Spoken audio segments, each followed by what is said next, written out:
कुछ trader trade में entry लेने के बाद थोड़ा प्रॉफिट ही लेकर बाहर निकल जाते हैं और अपने टारगेट तक का भी वेट नहीं करते हैं। तो कुछ ट्रेडर एक ही ट्रेडिंग मार्केट में भी बड़ा लॉस कर देते हैं और इसका रीजन ये है कि वो लॉस को तो होल्ड कर लेते हैं लेकिन वो प्रॉफिट को होल्ड नहीं कर पाते हैं, क्योंकि उन्हें डर होता है कि ये प्रॉफिट भी लॉस में न बदल जाए और वो छोटा प्रॉफिट ही लेकर निकल जाते हैं, जिससे जिस दिन मार्केट में अच्छा मूवमेंट आता है और बड़े पैसे बन सकते थे, उस दिन वो लोग छोटे पैसे ही बना पाते हैं। और कुछ ट्रेडर तो ट्रेडिंग मार्केट में भी लॉस कर देते हैं। तो आज के इस वीडियो में हम लोग सीखेंगे कि कैसे अपने विनिंग ट्रेड को होल्ड करें। तो इस वीडियो को लास्ट तक देखना। जब आपका ट्रेड प्रॉफिट में होता है तो आपका दिमाग कहता है बस अब बेच दो, प्रॉफिट बुक कर लो। लेकिन कई बार स्टॉक और ऊपर चला जाता है और आप बड़ा मुनाफा चूक जाते हैं। उदाहरण के लिए मान लीजिए आपने रुपए 100 पर एक स्टॉक खरीदा, वो रुपए 120 पर पहुंचा और आपने बेच दिया, लेकिन बाद में वो 150 रुपए तक गया। अगर आपने होल्ड किया होता तो आपका प्रॉफिट दोगुना हो सकता था। तो सवाल ये है, विनिंग ट्रेड को होल्ड कैसे करें? ये है निफ्टी का 5 मिनट टाइम फ्रेम का चार्ट और ये एक अपट्रेंड मार्केट है जिसमें प्राइस हायर हाई बनाते हुए ऊपर जा रहा है। इसमें मुख्य रूप से 3 प्रकार के ट्रेडर आते हैं। पहला ट्रेडर ए जो इतने अच्छे मार्केट में भी छोटा प्रॉफिट करते हैं। दूसरा ट्रेडर बी जो इतने अच्छे मार्केट में भी लॉस करते हैं। तीसरा ट्रेडर सी जो इस पूरे मूव को कैप्चर करता है और अच्छा प्रॉफिट जनरेट करता है। तो चलिए जानते हैं इन तीनों ट्रेडर की स्ट्रेटजी, जो आपके लिए जानना बहुत जरूरी है, क्योंकि इससे आप अपनी गलतियों को सुधार सकते हैं और एक प्रॉफिटेबल ट्रेडर बन सकते हैं। तो सबसे पहले जानते हैं ट्रेडर ए की स्ट्रेटजी।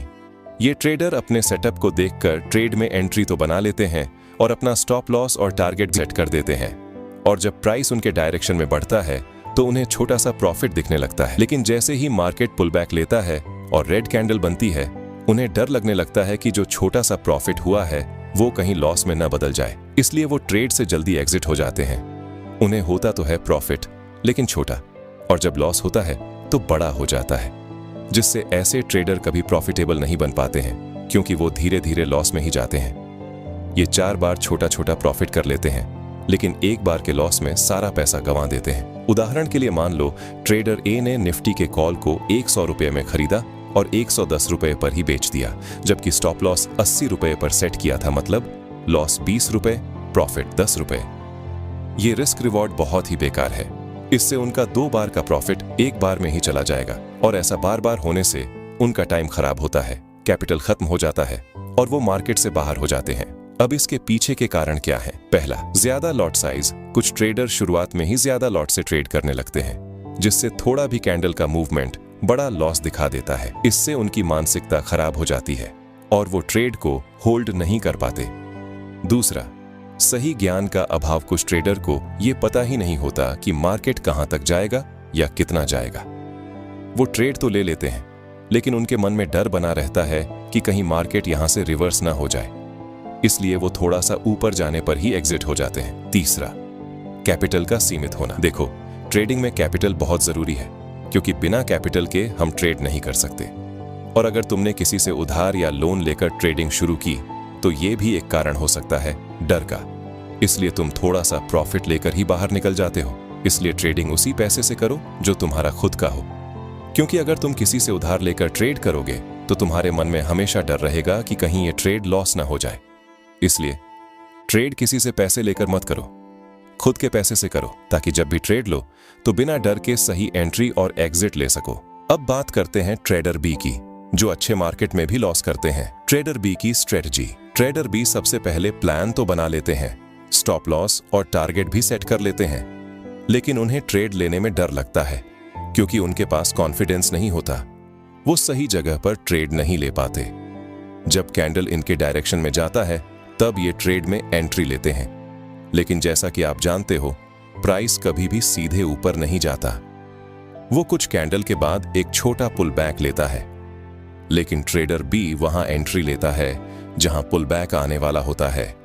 इससे उनका स्टॉप लॉस बार बार हिट होता है और उसे बड़ा लॉस हो जाता है, क्योंकि वो कुछ कैंडल के बनने के बाद फोमो से एंट्री करता है। उसे ऐसा लगता है जब मैं ट्रेड लेता हूं तभी मार्केट उल्टा चला जाता है, और जब नहीं लेता हूं तो मार्केट मेरे फेवर में जाता है। लेकिन ऐसा नहीं है। एक इंसान के ट्रेड लेने से मार्केट नहीं मुड़ता।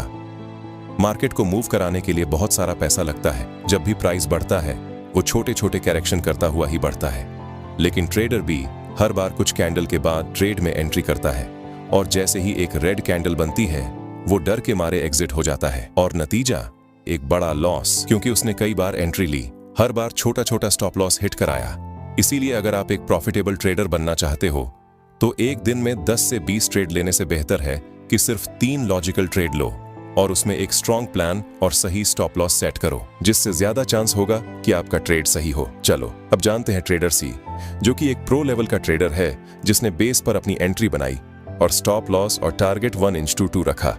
लेकिन जब उसका टारगेट पूरा होने वाला था तो उसने देखा कि प्राइस हायर हाई बनाता हुआ ऊपर जा रहा है, जिससे उसने टारगेट पूरा होने के बाद भी एग्जिट नहीं किया, क्योंकि चार्ट को देखने के बाद उसे समझ आ गया कि ये एक अप ट्रेंड है और उसने केवल अपने स्टॉप लॉस को ट्रेल किया, जिससे उसने पूरे ट्रेड में ए और बी की तुलना में बहुत अच्छा प्रॉफिट किया, क्योंकि ट्रेडर सी को चार्ट पैटर्न पता था, जिससे उसने ट्रेड को एग्जिट करने के बजाय ट्रेल करना शुरू किया और स्टॉप लॉस को धीरे धीरे ऊपर की तरफ शिफ्ट किया।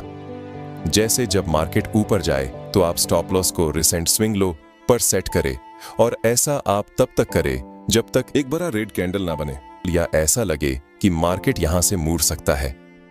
साथ में आप मूविंग एवरेज का भी इस्तेमाल कर सकते हैं, जिसमें आपका ट्रेड जब तक मूविंग एवरेज के ऊपर है आप ट्रेड में बने रहे और मूविंग एवरेज जब ब्रेक हो तो आप एग्जिट कर सकते हैं, जिससे अगर मार्केट रिवर्स भी हो जाता है फिर अभी ट्रेडर सी प्रॉफिट में ही रहता है और 100 पॉइंट का मूव देने के बाद भी ट्रेडर ए और ट्रेडर बी ने अच्छा प्रॉफिट नहीं बना पाया। वही ट्रेडर सी ने अपने स्ट्रेटेजी से पूरा मूव ट्रेल करते हुए कैप्चर किया और एक अच्छा प्रॉफिट बना लिया।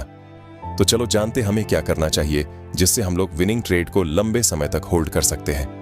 तो हमें बस कुछ पॉइंट को याद रखना है जिससे ट्रेडर सी की तरह हम लोग एक प्रॉफिटेबल ट्रेडर बन सके। पॉइंट नंबर 1, ट्रेड करने से पहले एक प्लान बनाएं। तय करें कि आपका टारगेट प्रॉफिट क्या है और स्टॉप लॉस कहां होगा। उदाहरण, अगर आपका टारगेट 20% प्रॉफिट है तो 10% प्रॉफिट होने पर घबराकर न बेचें, अपने प्लान पर टिके रहें। इसका मतलब है टारगेट स्टॉप लॉस का दुगना होना चाहिए। पॉइंट नंबर 2, अगर स्टॉक मजबूत अपर ट्रेंड में है यानी लगातार ऊपर जा रहा है तो उसे जल्दी बेचने की जरूरत नहीं है। ट्रेंड आपका दोस्त है। जब तक ट्रेंड ऊपर की ओर है तब तक होल्ड करने की सोचें और ये याद रखें कि प्राइस ऊपर जाने के बाद छोटा सा पुल बैक लेता है। पॉइंट नंबर 3, अगर आपका ट्रेड प्रॉफिट में है तो डर की वजह से जल्दी ना बेचें, अपने इमोशंस को कंट्रोल करें और लॉजिक के आधार पर फैसला लें। Point number 4, trailing stop loss एक ऐसा टूल है जो आपके प्रॉफिट को प्रोटेक्ट करता है और साथ ही स्टॉक को और ऊपर जाने का मौका देता है। उदाहरण, अगर स्टॉक 100 रुपए से 120 रुपए जाता है तो स्टॉप लॉस को 115 रुपए पर सेट करें। अगर स्टॉक और ऊपर जाता है तो स्टॉप लॉस को भी ऊपर करते रहें। जल्दबाजी में बेचने से बड़ा मुनाफा छूट सकता है। पॉइंट नंबर 5, हर छोटे प्रॉफिट को बुक न करें। छोटे छोटे प्रॉफिट के चक्कर में बड़ा मुनाफा न गंवाएं। मार्केट की अफवाहों पर ध्यान न दें, सिर्फ अपने रिसर्च और प्लान पर भरोसा करें। ओवर कॉन्फिडेंस से बचें। अगर ट्रेड प्रॉफिट में है तो ये ना सोचें कि ये हमेशा ऊपर जाएगा। अपने स्टॉप लॉस को अपडेट करते रहें। तो दोस्तों, ये थे कुछ आसान टिप्स जो आपको अपने विनिंग ट्रेड को होल्ड करने में मदद करेंगे। याद रखें, ट्रेडिंग में धैर्य और डिसिप्लिन बहुत जरूरी है। अगर आपको ये वीडियो पसंद आया तो लाइक करें और हमारे चैनल को सब्सक्राइब करना ना भूलें। कमेंट में बताएं कि आप अपने विनिंग ट्रेड को कैसे मैनेज करते हैं। अगले वीडियो में मिलते हैं।